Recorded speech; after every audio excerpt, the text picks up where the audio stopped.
Hello there, boxing fans around the world. Thanks for joining me once again here on Talk and Fight for another episode of Boxing News Today, courtesy of our friends across the pond at boxing247.com. I'm going to start you off, though, with a little story from across the other pond, from Tokyo, where we saw the Japanese bantamweight belts up for grabs last night. And let's quote the story right out of Tokyo. With lightning quick reflexes and more than a touch of flair, Japanese boxer Naoya "the Monster" Inoue became the world's undisputed bantamweight champion with an 11th round knockout of Britain's Paul Butler. The crowning accomplishment at Tokyo's Ariake Arena improved the 29-year-old record to 24-0 with 21 knockouts, as he added Butler's WBO title to his own WBA, WBC, and IBF belts. The 34-year-old Butler fell to 34-3 with 15 knockouts. Inoue became the 9th undisputed champion since the four-belt era began in 2004 and the first Japanese to do so.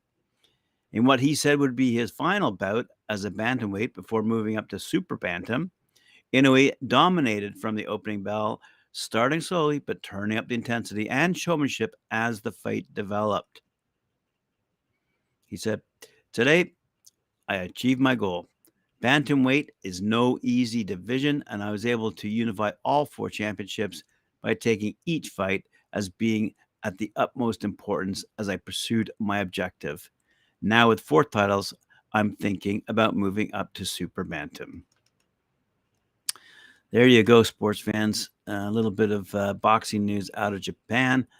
And because I'm sure the Britons feel quite badly about what happened over in Tokyo, I'll set you off with a little bit of good news, if you will, out of the Midlands. James Beech Jr. is feeling very confident ahead of his upcoming fight with the talented Raza Hamza. That's taking place on December 16th at the Ryton on Dunsmore. James, he's 14-3, takes on the undefeated Raza Hamza, a talented Birmingham prospect training with Spencer McCracken in Acox Green. Despite coming off a loss to Dennis McCann, James sees all of his experience against top fighters such as McCann and Brad Foster as an advantage for him. He said, "Taking the McCann loss was a bit harder than the Foster loss, but he's a special kid, and fair play to him. I just got caught with one. I haven't looked much into Raza's record, but I don't think he's ever done a 10-rounder. I know he'll be fit and he'll be prepared, but so will I, and I'll be confident too." Having watched Raza and sparred with him before for previous training camps, James thinks that he's got a good jab and a good counter behind backhand, but he doesn't put them together like McCann or Foster. I don't think he's strong either, he said, but we will see come the night. Yes, he will indeed. So that's a Midlands fight taking place on December 16th.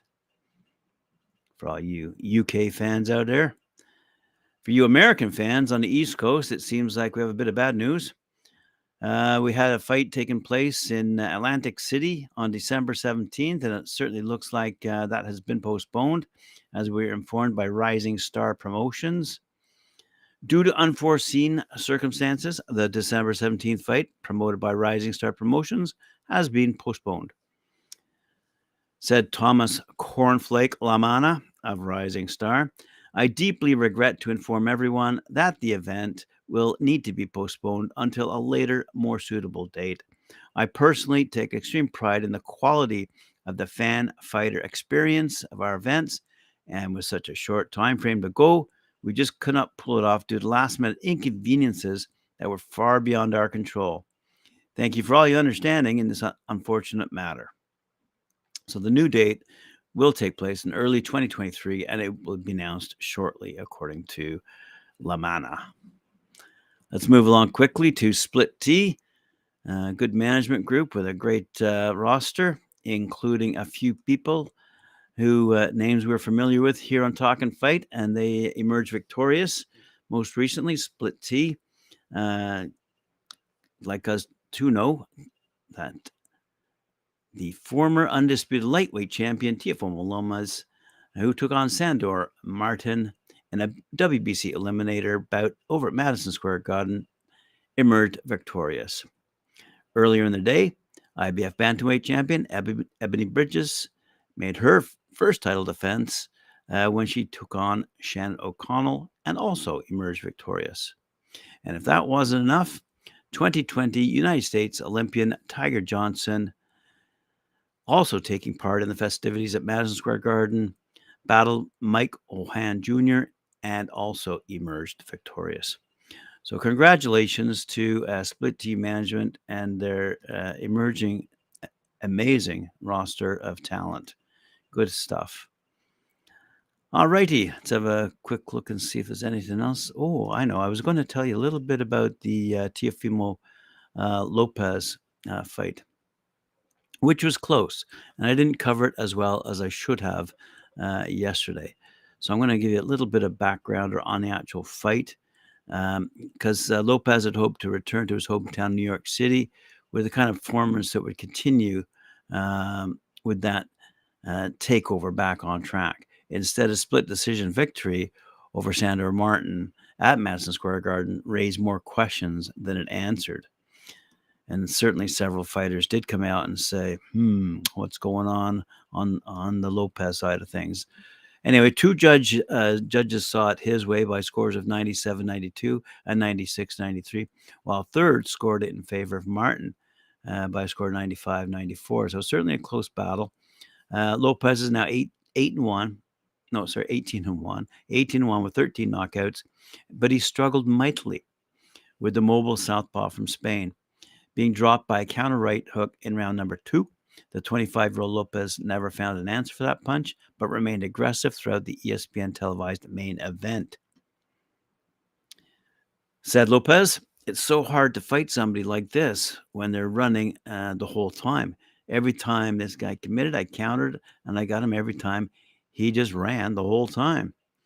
Said Lopez, who now has won 2 straight at junior welterweight since his upset split decision loss to George Kambosos Jr. a while ago, which cost him 3 lightweight titles he had won against Vasily Lomachenko back in 2020.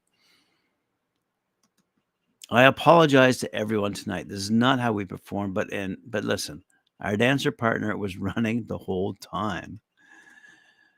Martin, by the way, who's 40-3, 13 knockouts, appeared to have an injured nose from the first round, with the blood becoming a serious problem by the 4th round. But his southpaw movement kept him out of serious danger in the fight. It didn't hurt Martin's cause that Lopez continued to follow Lopez around the ring, allowing him to escape to his right whenever he was on the ropes. Lopez found his success in the second half of the fight with his straight right to the body and was the only fighter who threw in combinations.